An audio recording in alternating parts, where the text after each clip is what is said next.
Assalamualaikum warahmatullahi wabarakatuh. Masih bersama kami Sukamto Sastro di Bejo Channel. Kita akan bicara qanaah, Kang. Coba barangkali teman-teman semuanya akan tahu tentang konsep qanaah ya. Jadi qanaah itu adalah apapun yang terjadi karena semuanya adalah ketentuan Allah. Apapun yang sedang terjadi adalah rahasia Allah. Maka setiap peristiwa yang terjadi biasanya adalah kuasa Allah. Maka konsep qanaah yang benar adalah segala sesuatu itu kita serahkan pada Allah, ya, bukan kepada angan dan pikiran kita. Karena di balik peristiwa pasti ada rencana Tuhan yang kita tidak ngerti. Nah, qanaah itu sebenarnya adalah menerima kepastian Tuhan, menerima ketentuan Tuhan, menerima ketentuan Allah apapun yang sedang terjadi di dalam putusan-putusan peristiwa. Di balik putusan-putusan cerita semuanya adalah konsep qanaah. Jadi kata kuncinya ketika kita sedang qanaah, dipastikan hidup kita akan bahagia, dipastikan kita akan damai. Orang yang gagal sebenarnya orang yang belum bisa menerima cerita-cerita yang sedang terjadi atau qanaah. Jadi kalau orang tersebut bisa qanaah, dipastikan dia tidak akan pernah takut, dia tidak akan pernah sedih, ya. Dia tidak akan pernah gundah, dia tidak akan pernah stres. Karena apa? Dia sedang menerima yaitu takdir Tuhan. Dia sedang menerima kepastian Tuhan. Qanaah itu apa sih? Gini loh, qanaah itu adalah sikap batin kita menerima sesuatu yang sedang terjadi dalam kehidupan ini. Misalnya anak kita nggak lulus, misalnya ada musibah, ada kecelakaan kecil, misalnya istri kita meninggal dunia atau pasangan hidup kita meninggal dunia, atau mungkin anak kita pergi jauh ke rantau, mungkin orang tua kita meninggal dunia. Semua itu sudah ada skenario besar Allah. Maka dalam kehidupan makrokosmos ini sudah tertata, tergelar dan teratur. Tapi ada juga di jagat mikrokosmos, ya. Mikrokosmos apa sih? Mikrokosmos itu adalah manusia. Manusia ini satuan jagat terkecil. Di dalam mekanisme mikrokosmos ini, manusia itu seakan-akan tata kehidupan yang rapi dari hati, pikiran, rambut, kaki, otot, tulang belulang, saraf.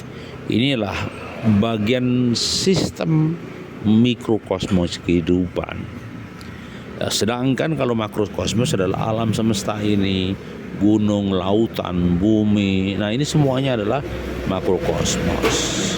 Nah, tata surya kita ini baik makrokosmos, mikrokosmos semuanya sudah tersistem sama Tuhan. Semuanya diatur sama Allah. Maka orang yang melawan sistem makrokosmos, mikrokosmos ini biasanya akan sedih. Contoh misalnya, kita tahu tambah umur, tambah menua, fisik kita melemah. Kalau kita nggak terima, kita akan protes pada takdir Tuhan. Kenapa kita tua? Kenapa tulang belulang kita mulai rapuh? Kenapa tubuh kita mulai ngilu? Nah, itulah suratan takdir. Itulah qada dan qadar Tuhan bahwa kita sudah mulai menua. Nah, kalau kita tidak bisa menerima usia tua itu, dipastikan kita akan marah, kita akan uring-uringan, kita akan jengkel, kita akan sedih. Maka yang terjadi, cobalah dengan cermat kita mencermati bahwa di usia tua ini adalah rancangan Tuhan. Bumi ini akan dilepaskan satu persatu. Ada yang tumbuh, pasti ada yang hilang. Ada yang lahir, pasti ada yang mati. Kalau kita pernah mewarnai di bumi Tuhan, di bumi Allah, pasti kita besok akan dilepaskan dari buminya Allah menuju ke barzahnya Allah. Jadi saya katakan tidak perlu sedih, tidak perlu gundah gulana. Kepastian itu pasti akan datang. Hanya kita tidak tahu kapan batasnya. Kadang orang tidak paham, tidak mau menerima kenyataan seperti itu, maunya sehat terus, maunya bugar terus, maunya muda terus. Tidak bisa. Kehidupan itu terus berjalan. Umur berlalu menuju patok kematian, waktu berlalu menuju tonggak maut. Kehidupan akan berakhir, akan muncul kehidupan yang baru. Peradaban kita diteruskan oleh anak turun kita, anak-anak kita. Ya.